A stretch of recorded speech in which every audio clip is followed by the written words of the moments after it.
एक साधक ने अपना अनुभव बताने की कोशिश की है। ये कहते हैं कि मैं स्ट्रगल कर रहा हूँ इस बात से कि मैं सुबह भी ध्यान करता हूँ, शाम को आकर भी कोशिश करता हूँ कि ध्यान करूँ।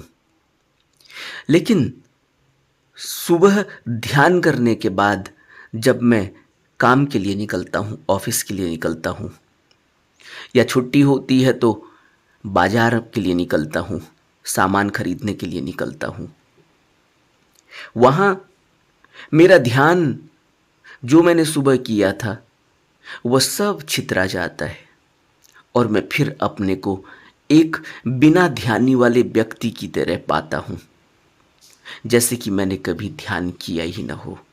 मेरे में और एक साधारण व्यक्ति में कोई अंतर नहीं रह जाता। यह मैं कई बार महसूस करता हूँ जब मैं आंदोलित हो जाता हूँ, जब मैं उत्तेजित हो जाता हूँ, जब मैं आवेश से भर जाता हूँ या मैं खुशी से भर जाता हूँ। तो क्या इतने लंबे समय तक ध्यान करने के बाद भी जब संसार भारी पड़ रहा है तो क्या कभी हम मुक्त हो पाएंगे?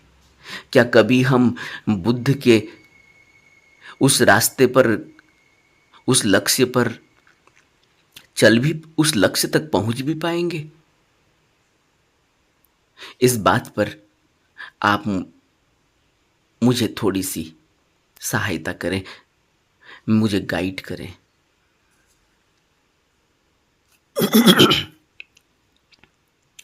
बुद्ध ने इस संबंध में हमें बहुत अच्छे तरीके से सतिपट्ठान सुत्त में समझाने की कोशिश की। कोई भी व्यक्ति, कोई भी साधक, कोई भी भिक्षु 24 घंटे सिर्फ ध्यान ही नहीं कर सकता, क्योंकि यह जीवन है, यह चलायमान है, यह चलता है, यह चलता रहता है। इसमें रुक जाना जैसा कुछ भी नहीं होता। इसलिए अगर हम यह सोचेंगे कि हम रुक गए, बैठ गए एक जगह, अब नहीं हिलेंगे, ऐसा नहीं हो सकता। क्योंकि ये जो शरीर है,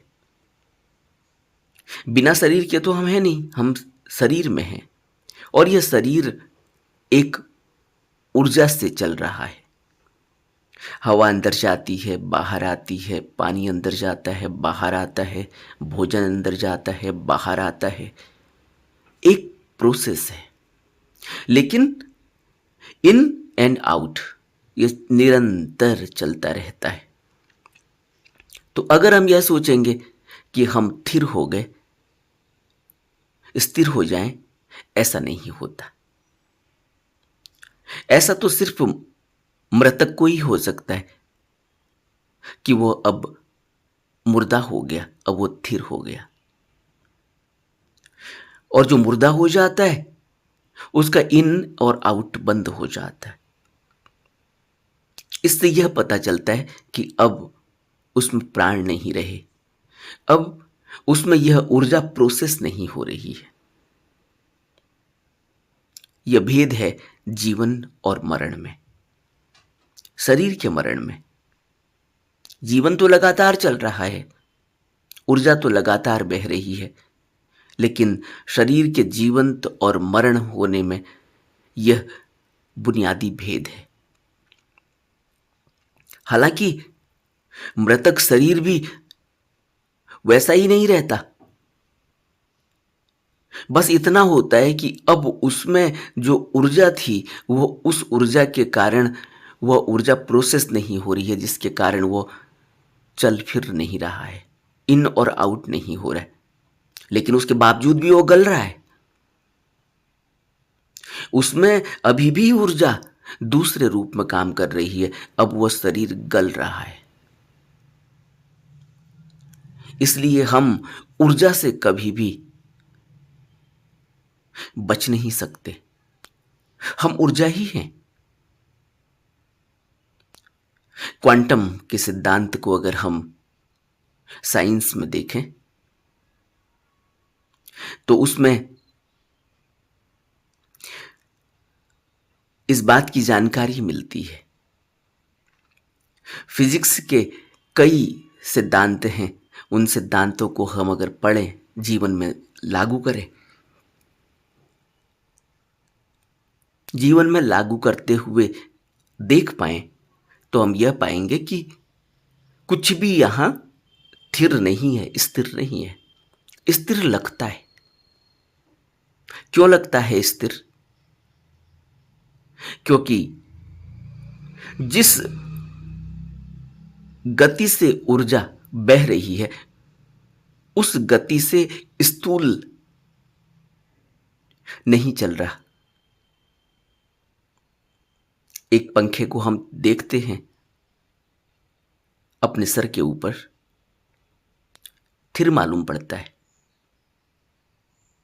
उसी पंखे को ऊर्जा दे दो, बिजली दे दो, वो घूमने लगता है। और जब वो घूमने लगता है और अपनी पूरी स्पीड में आ जाता है, फिर अगर हम उसे देखेंगे तो हमें लगेगा ये स्थिर है।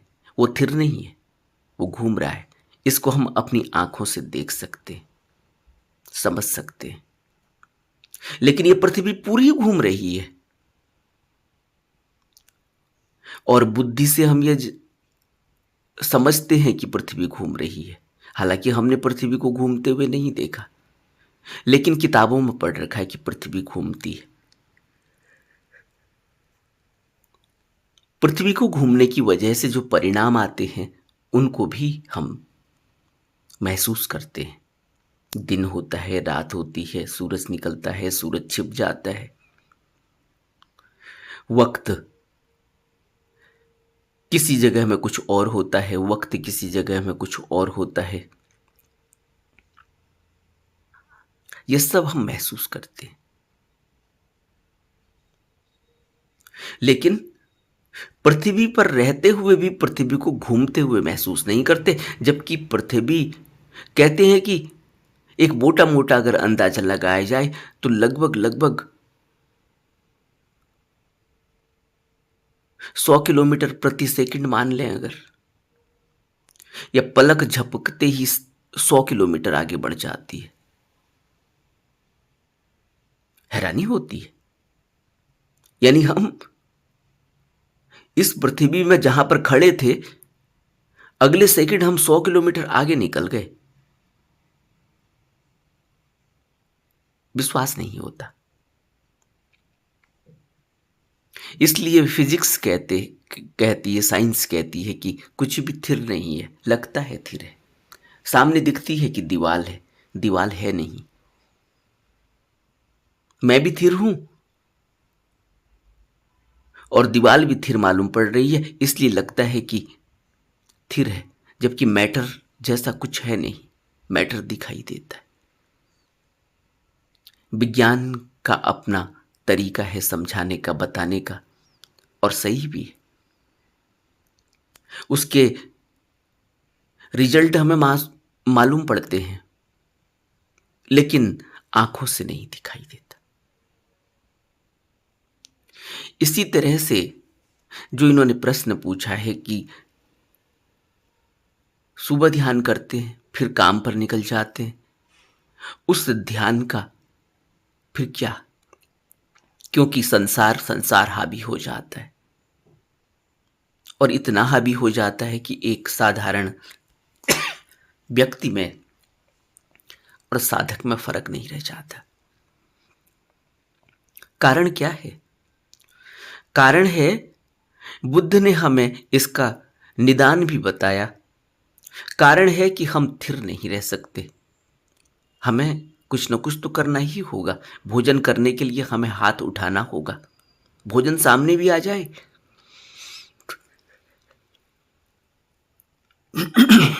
फिर भी उसको मुंह तक ले जाने के लिए हमें हाथ उठाना होगा, और मुंह के अंदर डालकर उसको चबाना भी होगा। इतनी ऊर्जा भी चाहिए कि हम उसको चबा सकें। अगर हमारे अंदर इतनी ऊर्जा भी नहीं है कि हम चबा सकें, किसी व्यक्ति को देखें जो कई दिनों से खाना नहीं खाए हुए है, बीमार है, या भूख हड़ताल पर है, आप पाएंगे कि उस व्यक्ति के अंदर से शब्द तक निकलने की ताकत नहीं है। बोलना चाहता है, लेकिन बोलने की जो ऊर्जा चाहिए बोलने में, उतनी भी नहीं। जरा सोचो। बड़े गहरे में सोचना पड़ेगा, और हमें हमारी ऊर्जा का पता ही नहीं चलता। ऊर्जा न हो तब ऊर्जा का पता चलता है कि ऊर्जा क्या थी और अब नहीं है। भोजन न किया हो तब पता चलेगा कि भोजन करने के कारण जो ऊर्जा पैदा हो रही थी, जिसको हम बिल्कुल ही नेग्लेक्ट कर रहे थे, वो भोजन से ऊर्जा आ रही है, वो पानी पीने से ऊर्जा आ रही है, वो हवा लेने से ऊर्जा आ रही है। इसलिए जीवन चलायमान करने के लिए वो प्राण वायु जो हमें मिल रही है, वह तो हमें मिल ही रही है, हमारे बिना किसी प्रयास के मिल रही है। हवा, पानी, रोशनी, पृथ्वी के यह तत्व, यह मिल रहे हैं। इसलिए जब यह कोई तत्व स्थिर नहीं, तो हम भी स्थिर नहीं हो सकते। शरीर से स्थिर मालूम पड़ेंगे हमें कि हम बैठे हुए हैं।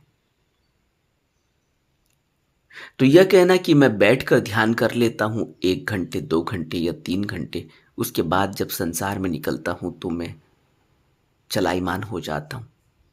चलायमान तो मैं स्थिर होकर भी हूं। मन को मैंने रोकने की कोशिश की है, और यह मन ऐसा नहीं है कि इसको हम बैठकर रोकेंगे। यह चलते चलते भी रुक सकता है। रोकना क्या है मन को? अपने मन को मैं अपनी तरह से रोक रहा हूं, दूसरा अपने मन को दूसरी तरह से रोक रहा है। और इस दुनिया में अगर 7 अरब लोग हैं, तो 7 अरब लोग अपने मन को अपनी तरह से चलायमान कर रहे हैं, अपनी तरह से रोक रहे हैं। यानी सबके पास अपना एक यूनिक मन है। इसलिए इस मन की ऊर्जा जो बह रही है अलग अलग तरीकों से, उस पर ध्यान के जरिए हम काम करते हैं। यानी ध्यान में हम इस मन को समझते हैं कि यह ऊर्जा कहाँ बह रही है, यह मन हमारा अलग दूसरे से क्यों है, और जबकि यह मन की जो ऊर्जा है यह सब में एक सी है। ऐसे ही जैसे पृथ्वी पर कोई बीज गिरता है, तो बीज जब अंकुरित होता है तो ऊर्जा वही है अंकुरित करने की, जो धरती से पोषण मिल रहा है, वह पोषण सभी बीजों को मिल रहा है। ऊर्जा ऐसी ही है। लेकिन हम अपने मन को किस तरह से, अब उस ऊर्जा को अपने मन के द्वारा कहां को डाइवर्ट करते हैं, यह हमारे ऊपर है। मन हमारे पास एक इंस्ट्रूमेंट है। इस इंस्ट्रूमेंट का उपयोग हम कैसे करते हैं यह हम पर निर्भर करता है। वह ऊर्जा हमारे पास है, हम सबके पास है, उसी ऊर्जा से यह मन चल रहा है। अब इस ऊर्जा को हम किस तरह से लगाते हैं, कौन से कृत्य में लगाते हैं, कौन से विचार में लगाते हैं, कौन से विचार से उसको कृत्य बना लेते हैं, यह हम पर निर्भर करता है। जो यह हम पर निर्भर कर रहा है, यह हम का मतलब है हमारी प्रज्ञा से। प्रज्ञा शुद्ध है। आप जिधर भी उसे लगाओगे, अशुद्धि में वह अशुद्धि हो जाएगी, शुद्धि में वो शुद्धि हो जाएगी। और वह प्रज्ञा अशुद्धि में लगे, यानी दुख में लगे, तो हम दुखी हो जाएंगे, हम खुशी में लगाएं तो हम खुश हो जाएंगे। लेकिन यह दुख और यह खुश होना यह भी बहुत दिनों तक रहने वाला नहीं। लेकिन प्रज्ञा हमेशा ही रहने वाली है। हमने दुख में लगा दिया, हम दुखी हो गए, हमने खुशी में लगा दिया, हम खुश हो गए। लेकिन खुशी भी स्थिर नहीं रहेगी, दुख भी स्थिर नहीं रहेगा। हमें करना क्या है? हमें करना यह है कि इस मन को इस दुख और सुख से ही ऊपर उठा लेना है। इस पर एक उदाहरण से समझते हैं कि जब एक छोटा सा बच्चा पैदा होता है तो उस समय मन दुख और सुख में नहीं है। उस समय हम बिल्कुल ही एक धारा में बह रहे हैं। हमें नहीं पता कि कौन माँ है, कौन बाप है, कौन भाई है, कौन बहन है, कौन सा परिवार है, कौन सा गोत्र है, कौन सी जाति है, कौन सा धर्म है, कौन सा देश है। हमें कुछ नहीं पता। लेकिन ऊर्जा है। आंख अभी भी झपक रही है, पलक झपक रही है। टकटकी लगाकर बाहर जो कुछ भी दिखाई दे रहा है मैटर, वो दिख रहा है। लेकिन कुछ विचार नहीं उठता क्योंकि कुछ पता ही नहीं। फूल है, सफेद है, लाल है, खुशबू आ रही है, कौन सी खुशबू आ रही है। ये जो भेद है लाल और सफेद का, ये जो भेद है खुशबू का और बिना खुशबू का, ये जो भेद है फूल के प्रकार का, ये वहां नहीं है। ध्यान में हम यह जानने की कोशिश करते हैं। ध्यान में हम अपने मन को ऐसे समझने की कोशिश करते हैं। जब हम ऐसे समझेंगे, इस ऊर्जा को इस तरह से अपनी प्रज्ञा के साथ महसूस करेंगे, तो हम ये देखेंगे कि इसको हम जहां भी डाइवर्ट करते हैं, ये वहां को डाइवर्ट हो जाती है। एक सतत धार डाइवर्ट हो जाती है। अब आप इन साधक के प्रश्न पर विचार करें। ये कहते हैं कि सुबह ध्यान किया, कई सालों से किया, काम पर निकला। वह ध्यान को की जो ऊर्जा है, ध्यान में हमने क्या समझा? ध्यान में हमने यह समझा कि मन अब किसी भी विचार में नहीं जाता। मन सिर्फ एक जगह टिक गया है, आती जाती सांस पर। यह टिकाने की शुरुआत है, यह भी समझना चाहिए। एक स्थिति ऐसी आएगी जिसको हम बुद्धत्व कहते हैं। वह स्थिति में फिर हमें सहारा नहीं लेना होगा कि आती जाती सांस पर टिकाएं, खाना खाते हुए टिकाएं, चलते हुए टिकाएं। फिर ऐसा नहीं है। यह शुरुआत है, यह अभ्यास है, यह प्रैक्टिस है कि हम कहीं ना कहीं उसको टिकाते हैं। एक जगह टिकाने से जो वो 100 जगह भाग रहा था, अब वो एक जगह टिकेगा अगर, तो 100 जगह भागने से रुकेगा अगर, तो उतनी ऊर्जा संग्रहित हो गई, उतनी प्रज्ञा का जो बहाव है वो बहुत ही सघन हो गया। यह सघन प्रवाह, यह सघन ऊर्जा जब एकत्रित हो जाती है तो फोकस बढ़ जाता है, ध्यान बढ़ जाता है, होश बढ़ जाता है, अवेयरनेस बढ़ जाती है, जो कुछ भी नाम दे दें शब्दों से। और फिर क्या होगा? फिर जो भी कृत्य किया जाएगा वह कृत्य शुद्ध होगा। उस कृत्य में फिर कहीं भी कोई स्वार्थ नहीं होगा। स्वार्थ मन से आता है। और जब प्रज्ञा संग्रहित हो जाती है, सघन हो जाती है वह ऊर्जा, तब स्वार्थ चला जाता है। जब बुद्ध हुए, स्वार्थ चला गया। जब बुद्ध हुए, तब कोई भेद नहीं है कि कौन राजा है, कौन प्रजा है। तब कोई भेद नहीं है कि कौन अंगुलीमाल है और कौन एक सज्जन व्यक्ति है। सब भेद मिट गया। इसलिए अंगुलीमाल भी वैसे ही दिखाई देता है जैसे एक राजा दिखाई देता है। एक राजा भी वैसा ही दिखाई देता है जैसे एक अंगुलीमाल दिखाई देता है। चमेली का फूल भी वैसे ही दिखाई देता है जैसे मोगरे का, और चमेली की खुशबू भी वैसे ही महसूस होती है जैसे कहीं किसी कूड़े के ढेर से आती हुई बदबू। कोई भेद नहीं है, क्योंकि मन ने भेद करना बंद कर दिया। और जब मन ने भेद करना बंद कर दिया, तब आप बाजार में हो, आप ध्यान में हो, आप ऑफिस में काम कर रहे हो, आप भोजन बना रहे हो या भोजन खा रहे हो, कोई फर्क नहीं पड़ता।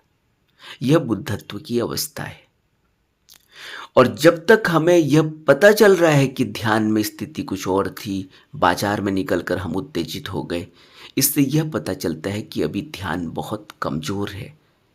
अभी मन में वह प्रज्ञा का सघन रूप नहीं पैदा हुआ है। जब प्रज्ञा संग्रहित, इसीलिए तो आपने देखा होगा, जब प्रज्ञा संग्रहित हो जाती है, सघन हो जाती है, तो तब एक ज्ञानी को हम महसूस करते हैं, तब एक ज्ञानी की बातों की गहराई को हम समझते हैं। इसीलिए तो हम कितनी भी बार इन धर्म ग्रंथों को पढ़ें, हमको इनके अर्थ और गहराई में ले जाते हैं। जितनी बार हम पढ़ते हैं उतनी बार यह विशेष अर्थ रखते हैं। जितनी बार हम पढ़ते हैं उतनी बार हमें नई ऊर्जा मिलती है। कारण यही है क्योंकि जितनी बार हम इनको पढ़ेंगे, जितना हम अनुभव में लाएंगे, उस अनुभव से वो जो प्रज्ञा सघन हो रही है उसकी सघनता बढ़ती जाती है, तो यह समझ में आना बढ़ता चला जाता है। इसलिए हम बार बार दोहराते हैं। इसीलिए बुद्ध एक ही सेंटेंस को बार बार दोहराते थे, सघनता की वजह से, प्रज्ञा की सघनता, उस ऊर्जा की सघनता जो शुद्ध है। जब ये डाइवर्ट हो जाती है ऊर्जा और अशुद्ध हो जाती है, सोचो काम वासना में लग गई।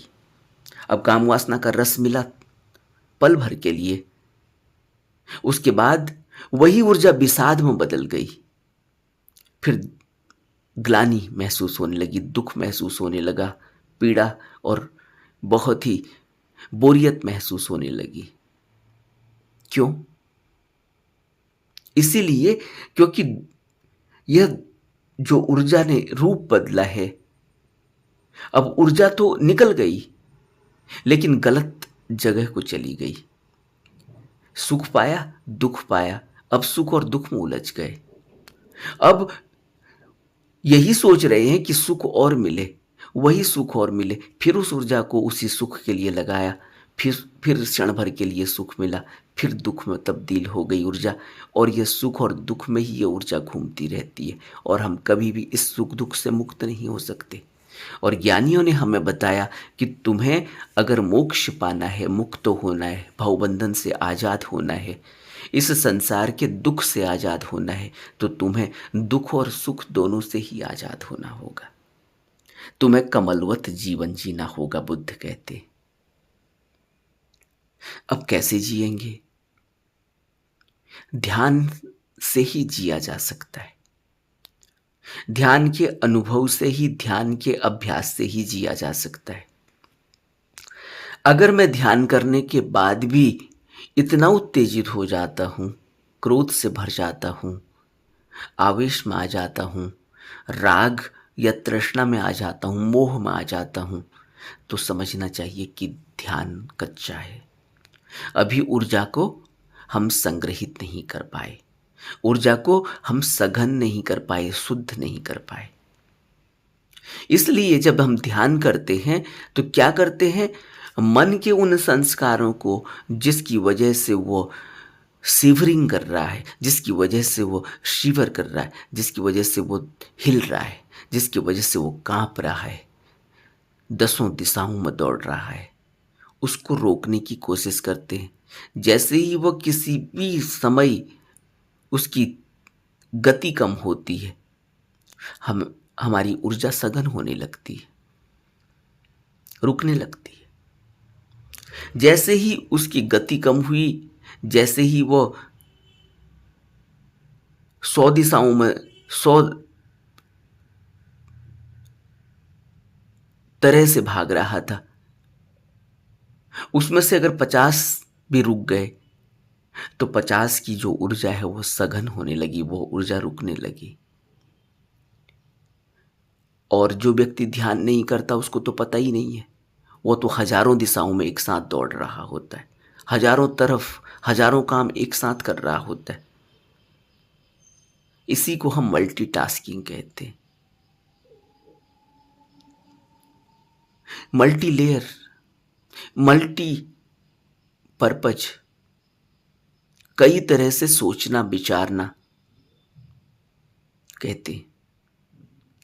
लेकिन इस सोचने विचारने में, कई तरह से सोचने विचारने में ऊर्जा डाइवर्ट हो जाती है। सुख भी मिलता है, दुख भी मिलता है, मिलता सब कुछ है। जो हम चाहते हैं वो मिल ही जाता है, क्षण भर के लिए ही मिले सुख मिल जाएगा।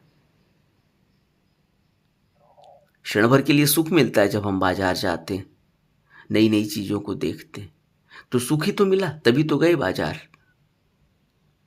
अब पैसे खर्चे हो गए, घर आए थोड़ा दुखी हो गए।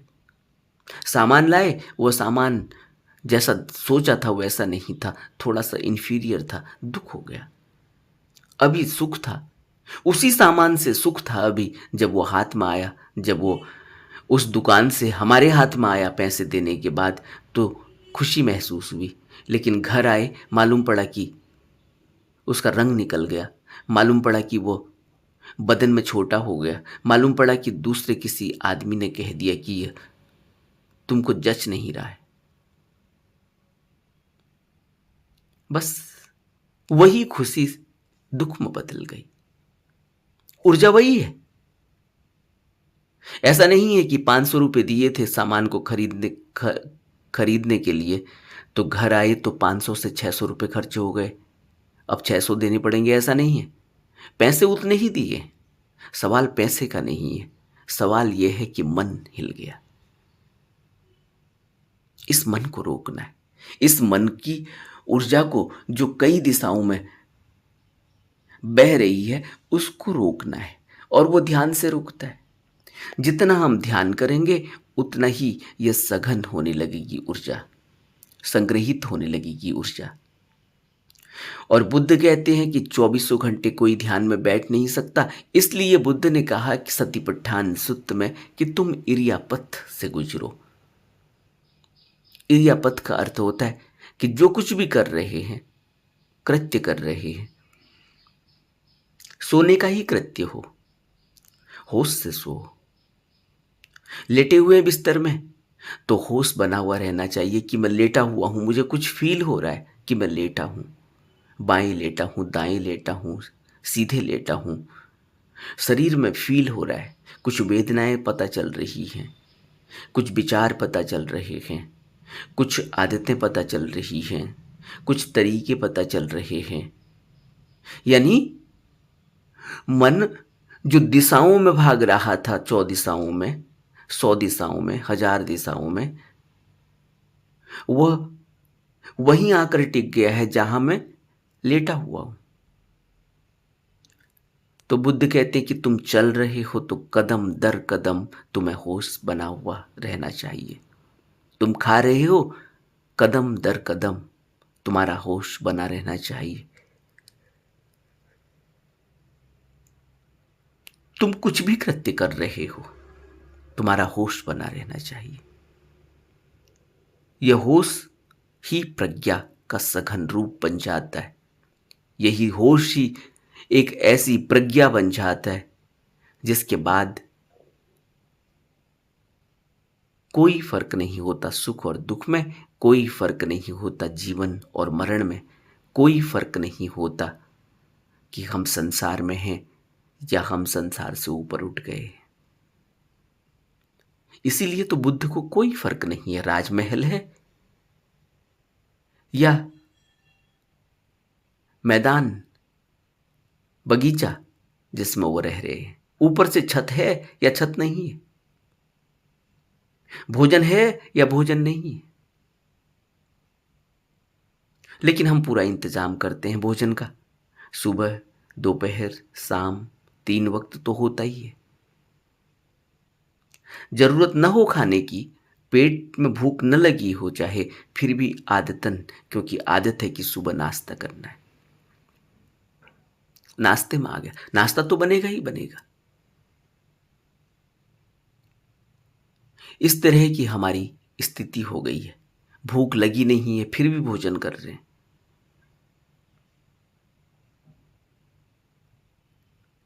और यह बेहोशी ऐसी हो जाती है कि हमारे जीवन का मकसद ही हम भूल जाते हैं। जीवन का मकसद क्या है? बुद्ध कहते हैं जीवन का मकसद है निर्वाण, क्योंकि यह मनुष्य जन्म बड़े ही सौभाग्य से मिलता है। इसको यौनाचार में बिताना, इसको तृष्णा में बिताना, इसको वासना में बिताना, इसको अपनी इच्छा और कामनाओं में बिताना सिर्फ बर्बादी है, इससे कुछ मिलता नहीं। क्योंकि जीवन तो बहुत ही कम समय के लिए मिला है, बहुत ही सीमित समय के लिए मिला है। इसीलिए ज्ञानियों ने कह दिया कि तुम्हारी सांसें निश्चित हैं, इन निश्चित सांसों में ही तुम्हें यहां जो पाने जैसा है उसको पा लेना है। सोचो अगर डॉक्टर यह कह दे हमें कि कल तुम्हारी मौत हो जाएगी, तब हम क्या सोचेंगे? तब हम यह सोचेंगे कि अरे कल ही मर जाऊंगा, तो फिर यह जन्म तो मैंने व्यर्थ ही गवा दिया, इतना ही समय था। तब पुरानी याद आएगी, पास्ट की याद आएगी कि जीवन कितना लंबा था, 40 साल या 30 साल या 20 साल या 80 साल। इन 80 सालों में मैंने क्या किया? और कल मैं मर जाऊंगा, पक्का है, डॉक्टर ने बता दिया है कि कल अंतिम सांस तुम लोगे। तो सब व्यर्थ मालूम पड़ता है, जो कुछ भी कमाया सब व्यर्थ मालूम पड़ेगा, और जो 80 साल बिता दिए सब व्यर्थ मालूम पड़ेंगे, सब व्यर्थ मालूम पड़ेंगे। बाल बच्चे बनाए सब व्यर्थ मालूम पड़ेंगे, घर परिवार बनाया,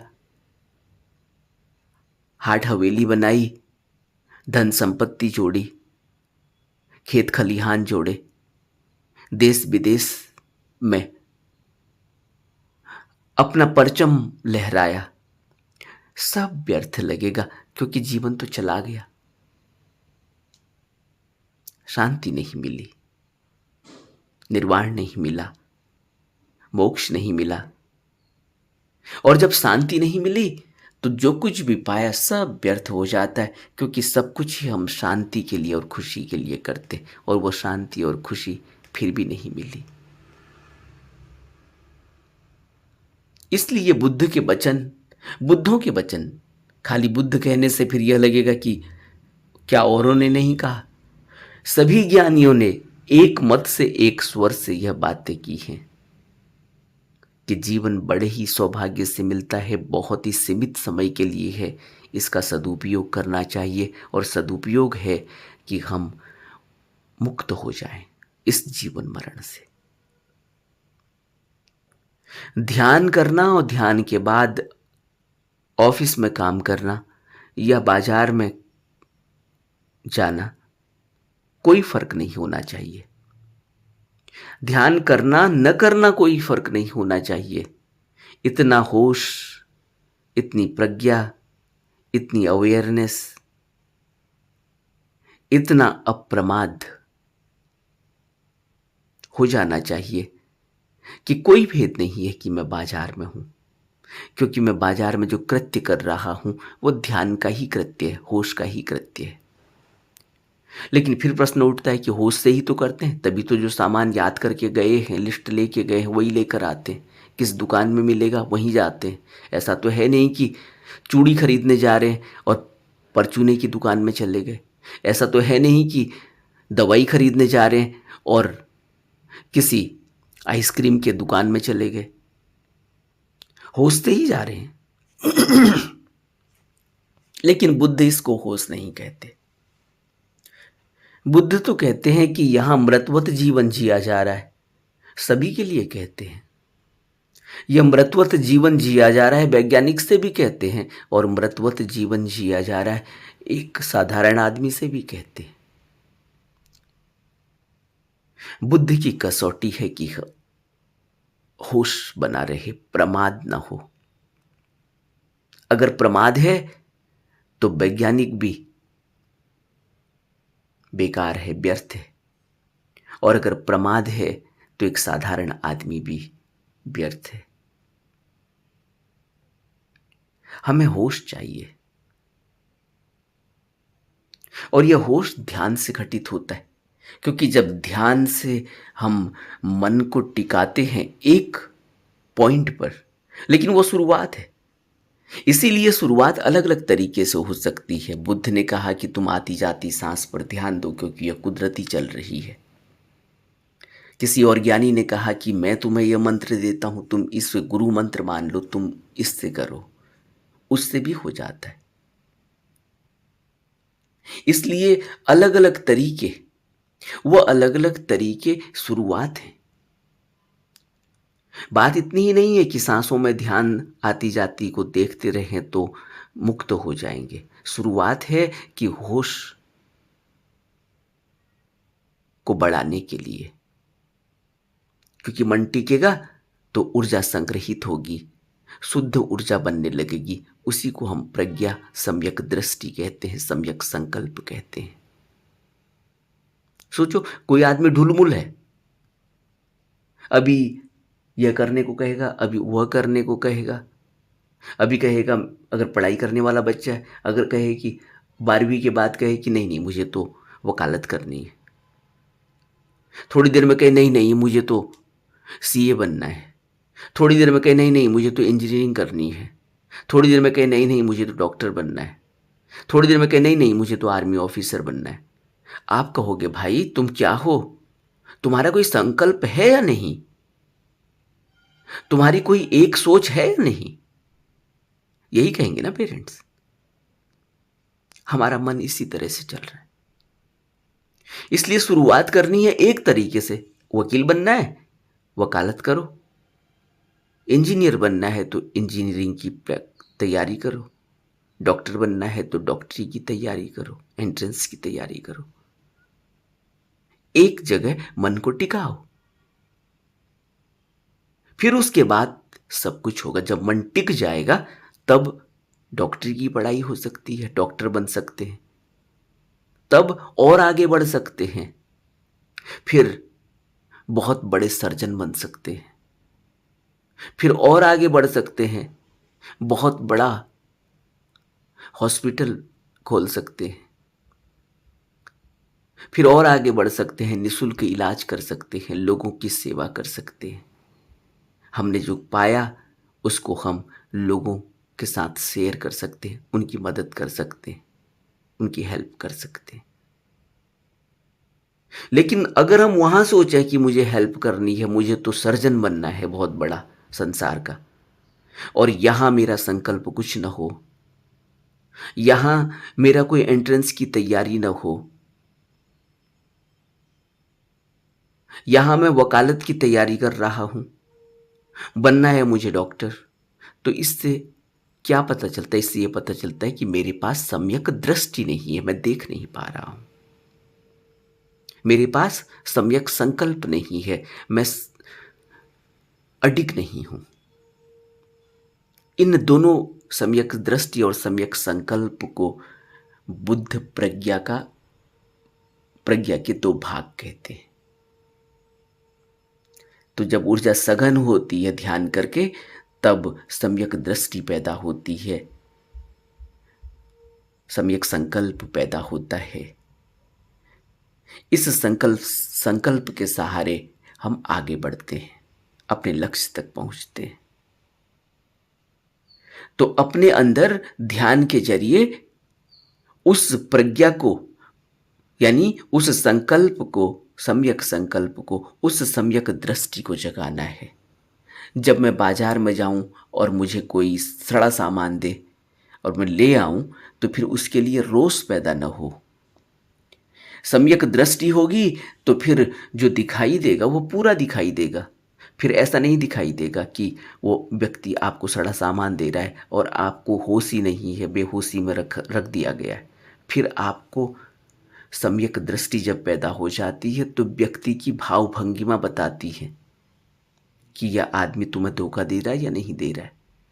और भाव भंगिमा ही नहीं, वो व्यक्ति धोखा दे ही नहीं सकता, क्योंकि जब सम्यक दृष्टि पैदा हो जाती है तो आपके अंदर इतना बड़ा ऑरा पैदा हो जाता है, इतनी ऊर्जा संग्रहित हो जाती है, सघन हो जाती है कि दूसरा व्यक्ति आपके ऊपर, आपके ऊर्जा से मंत्रमुग्ध होने लगता है। इसको हम कहते हैं कि ध्यान का ऑरा बढ़ने लगा है। ध्यान की स्थिरता, ध्यान से प्रज्ञा पैदा होने लगी है। और यह ध्यान से जो प्रज्ञा पैदा होती है, ध्यान से जो एक नई ऊर्जा पैदा होती है, शुद्ध ऊर्जा, वह शुद्ध ऊर्जा फिर हमें बाजार में, ऑफिस में और न जाने किसी कृत्य को करने में कभी भी किसी भी प्रकार का मिसगाइड नहीं होने देती। किसी भी प्रकार से हमें उत्तेजित या हमें भावनाओं में बहना या हमें किसी भी प्रकार का नुकसान और नफ़े वाली बात में उलझना नहीं होता।